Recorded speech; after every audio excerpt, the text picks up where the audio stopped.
নবীজি সাল্লাল্লাহু আলাইহি ওয়াসাল্লাম বলেন, আমার সামনে যে লোকদেরকে পেশ করা হয়েছে আমি তাদের গায়ের পোশাক কি পরিমাণ দেখেছি।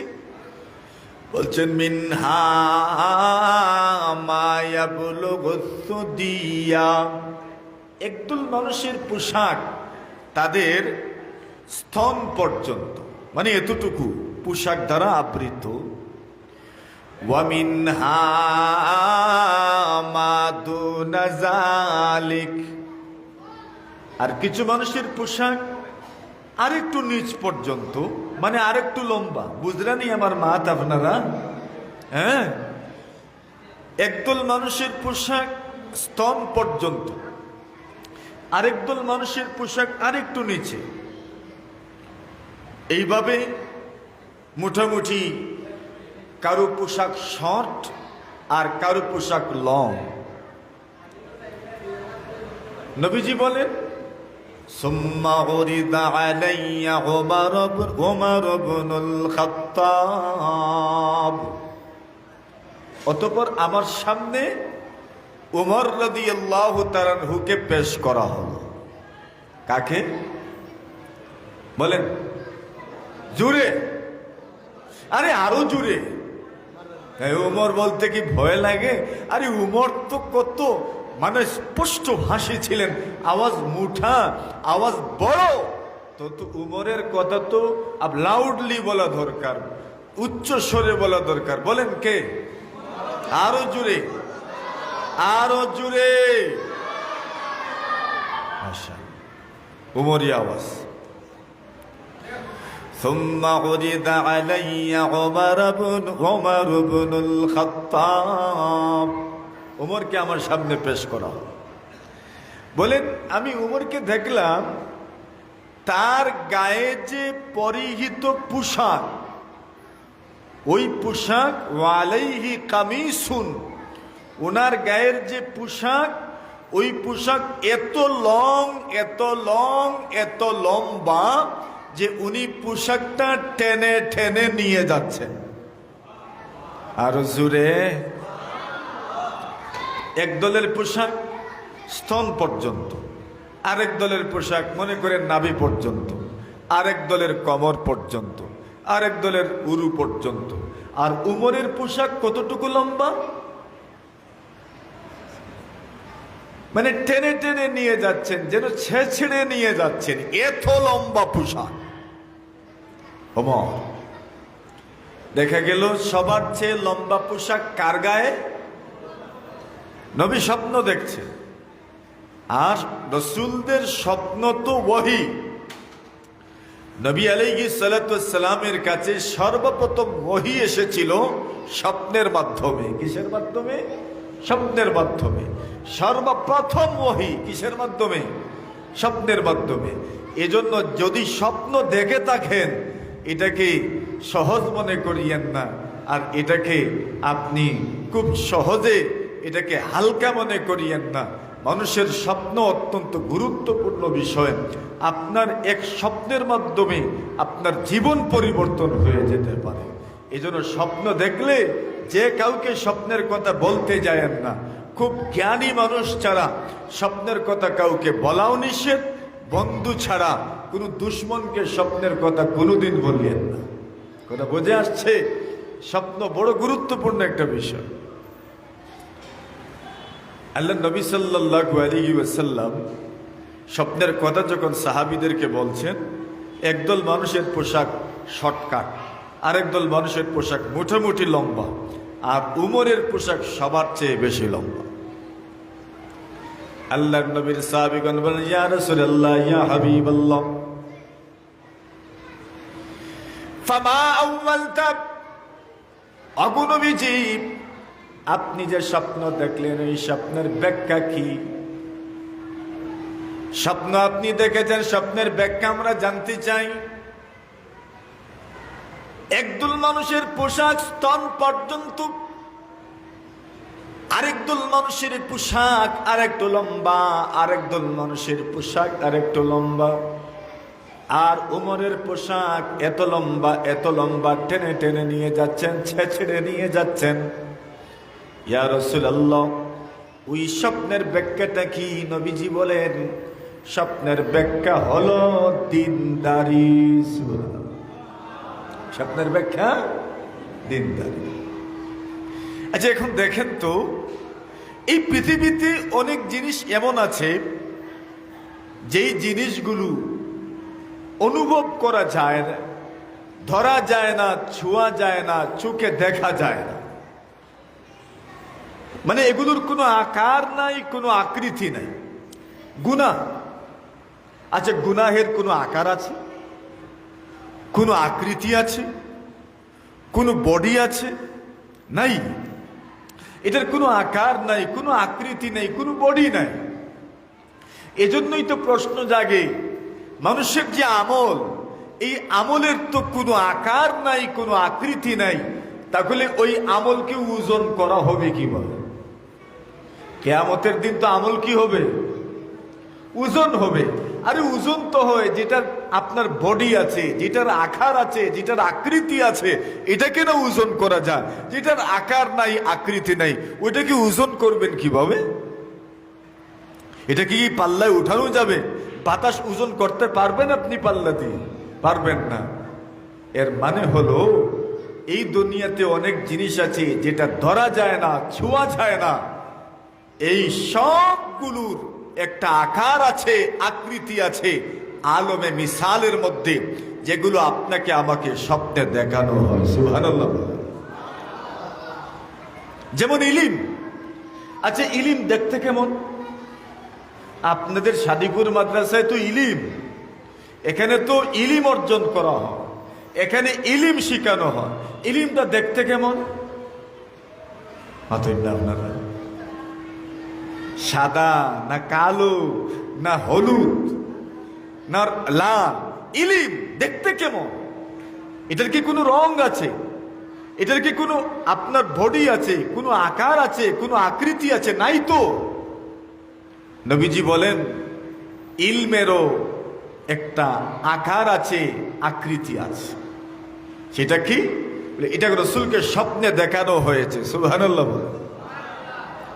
এখানে যে ইলিম শাদীপুর জামিয়ায় যে মানুষকে শেখানো হয়, এই শেখানোটা এই ইলমেরও একটা সূরত আছে, একটা আকার আছে, একটা আকৃতি আছে। সেটা কি? রাসূলুল্লাহ বলেন বাইনা আনা নাইম। রাসূল বলেন আমি ঘুমন্ত ছিলাম। আমি যখন ঘুমিয়েছিলাম, ঘুমানোর পরে আমি স্বপ্ন দেখলাম। স্বপ্ন তো মানুষ ঘুমাইলেই দেখে না, সজাগ থাকলে দেখে? সজাগ কেউ স্বপ্ন দেখেছেন কোনোদিন? সজাগ তো কল্পনা করা যায়, স্বপ্ন তো দেখা যায় না। স্বপ্ন দেখতে গেলে কি করা লাগে? ঘুমানো লাগে। এজন্য ঘুমাইলে স্বপ্ন দেখা যায়। রাসূল বলছেন আমি ঘুমাইলাম আর স্বপ্ন দেখলাম। স্বপ্নটা কি? স্বপ্নটা বড় চমৎকার স্বপ্ন। রাসূল বলেন আমি স্বপ্নে দেখি উতীতু বিকাদাহি লাবান।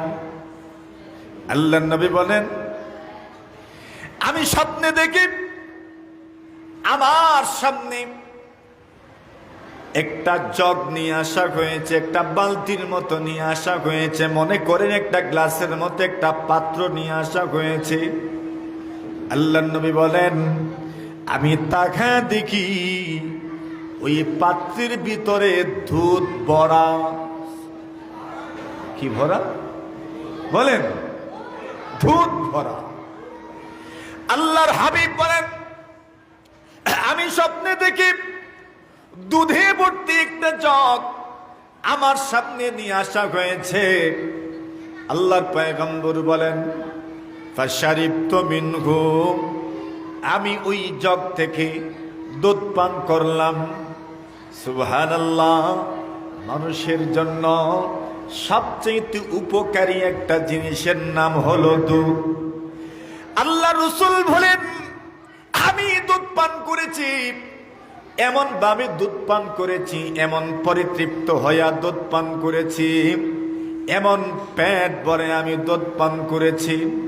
আল্লাহর নবী বলেন আমি মনে মনে এত দুধ পান করেছি, নবী বলেন আমি অনুভব করতে লাগলাম দুধ যেন আমার আঙ্গুলের নখ দিয়ে বের হচ্ছে।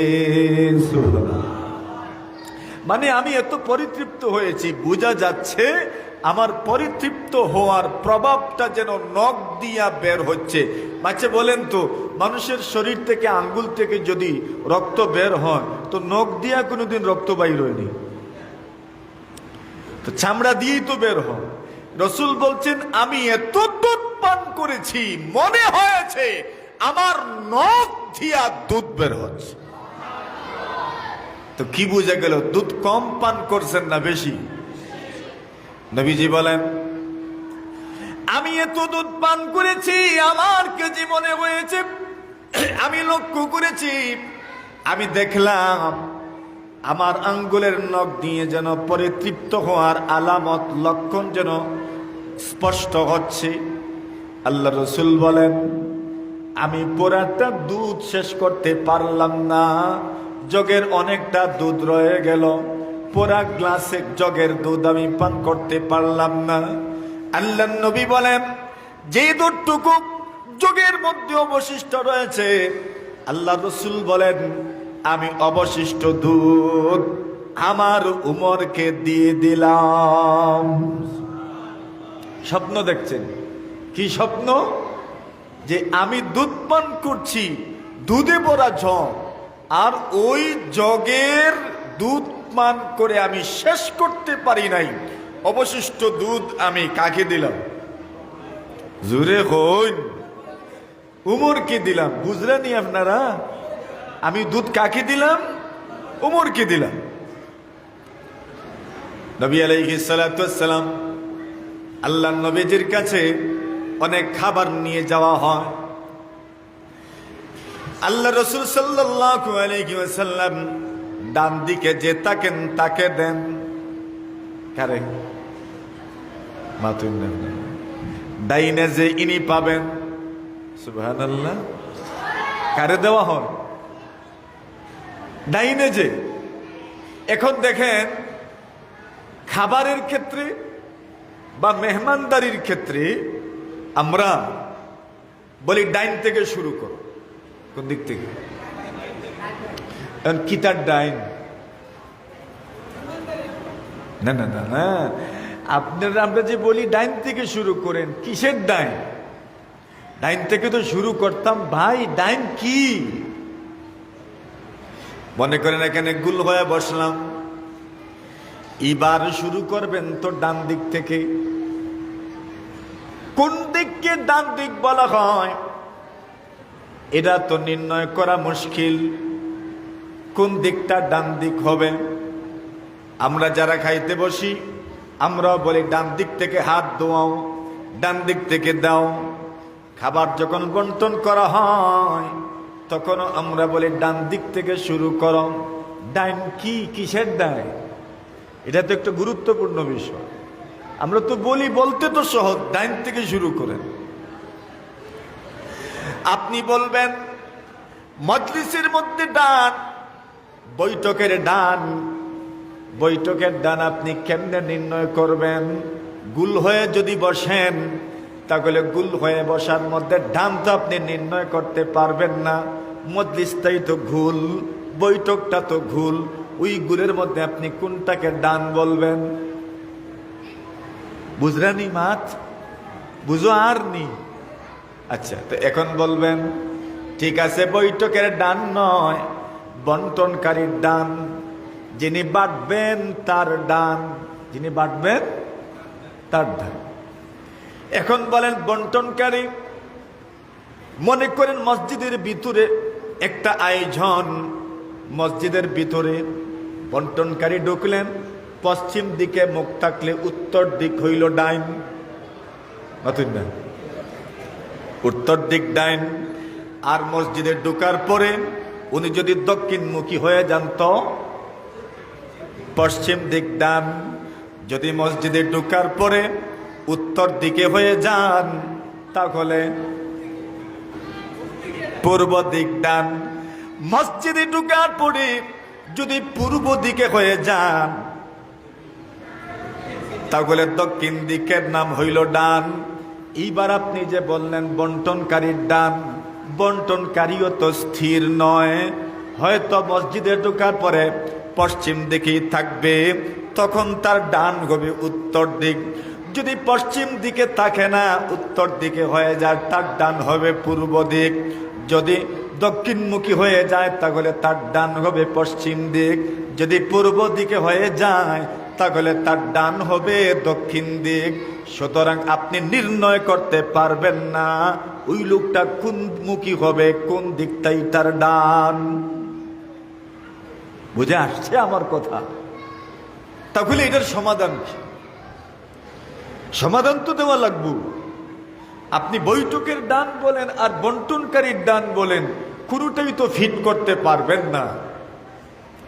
বন্টনকারীর ডান হইলে তার ডান তো শুধু পরিবর্তন হইতে থাকবে।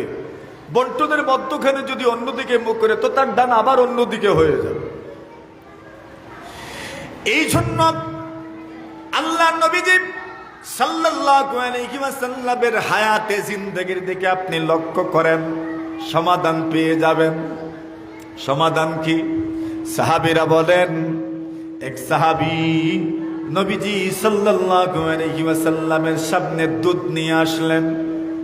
ও ভাই, একটু লক্ষ্য করে দেখো, প্রথমেই কিন্তু যিনি নিয়ে গেলেন তো রসুলের কাছে গেলেন। রসুল যে ডান দিকে বসা তা তো বলা যাবে না। উনি ঢোকার পরে ওনার ডান দিকে যে রসুল তাও তো বলা যাবে না। কিন্তু উনি প্রথমেই নিয়ে গেলেন রসুলের কাছে। এর দ্বারা বোঝা যায় আপনি যখন খাবার বন্টন করবান, ওই মজলিসের মধ্যে যিনি সাধারণত বড়, সর্বপ্রথম খাবার ওনার সামনে পরিবেশন করা হবে। বুঝে আসছেনি কথা আমার? মনে করেন এখানে বরুণার পীর সাহেব আসলেন, অথবা রায়পুরের পীর সাহেব আসলেন। আপনার মন চাইবে সর্বপ্রথম আপনি প্লেটটা রায়পুরি হুজুরকে দিবেন। আপনার মন চাইবে সর্বপ্রথম প্লেটটা আপনি মুফতি সাহেবকে দিবেন। ইসলামও বলে আপনি যে বৈঠকে ঢুকবা বন্টন করার জন্য, সর্বপ্রথম ওই বৈঠকের মধ্যে যিনি বড়, ইলমে বড়, বয়সে বড়, তাকওয়া পরহেজগারির দিক থেকে বড়, দিনদারির দিক থেকে বড়, অথবা দুনিয়ার দিক থেকে বড়, ইজ্জত সম্মানের দিক থেকে বড়, সর্বপ্রথম খাবার ওনার সামনে পেশ করা হবে।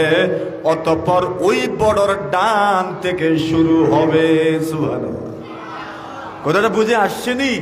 সহজে বুঝাইতে পারছিনি আমি আপনাদেরকে? নবীজি বলেন আল আইমান ফাল আইমান, ডান বাই ডান। ডান বাই ডান বলতে কি, এই মজলিসের মধ্যে যিনি বড় সর্বপ্রথম ওনার সামনে পেশ করা হবে, এরপর ওনার ডান। এখন আসেন আমার ওই কথায়, কষ্ট হইতেছে আপনাদের? সব আসুন নিয়ে আমার লগে একটু আগুই যাইন, দেখি আগুই যান একটু, আপনারা আগুই যাইন। মাশাআল্লাহ। এখন সম্পর্ক আর একটু গাঢ় হয়েছে না? নতুন না আগুয়া নিয়ে সম্পর্ক আর একটু গাঢ় হয়েছে না? আরো কাছাকাছি হয়েছে না? আমরা নবী আলাইহিস সালাতু ওয়াস সালামের সামনে দুধ পেশ করা হলো, খুব ভালো করে বুঝিয়ে। এখন নবী আলাইহিস সালাতু ওয়াস সালাম সারা তো পান করবেন না, কিছুটা বাকি থাকবে। যেইটুকু বাকি থাকবে সেই অবশিষ্টটুকু আল্লাহর নবীজি সাল্লাল্লাহু আলাইহি ওয়াসাল্লাম নিজের পানির জন্য নিয়ে যান। আল্লাহর পয়গম্বর উপস্থিত যারা তাদের মধ্যে বন্টন করে দেন। এই ক্ষেত্রে নবীজি যিনি ডাইনে থাকেন তারই দেন। সুবহানাল্লাহ। কারে দেন? যিনি বলেন ডাইনে থাকেন। কোন দিকে বলেন? ডাইনে যিনি থাকেন উনিই পান। এখন তো ডাইনে যে থাকবে সেই পাবে। এখন একদিনের ঘটনা, আব্দুল্লাহ ইবনে আব্বাস বলেন একদিন নবীজির কাছে দুধ নিয়ে আসা হলো। আল্লাহর হাবিব দুধ পান করলেন। দুধ পান করার পরে কিছুটা দুধ অবশিষ্ট রয়ে গেল। আব্দুল্লাহ ইবনে আব্বাস বলেন ডাইনে হলাম আমি আর বামে হলেন আবু বকর। সুবহানাল্লাহ। বলেন আরো জোরে কোন? ইজাত জোরে হইতো না? আরো জোরে, আরো জোরে। এবার বুঝা গেছে নি সাদিপুর ওয়াজর মাতুন না, বুঝা গেছে নি সাদিপুর ওয়াজর।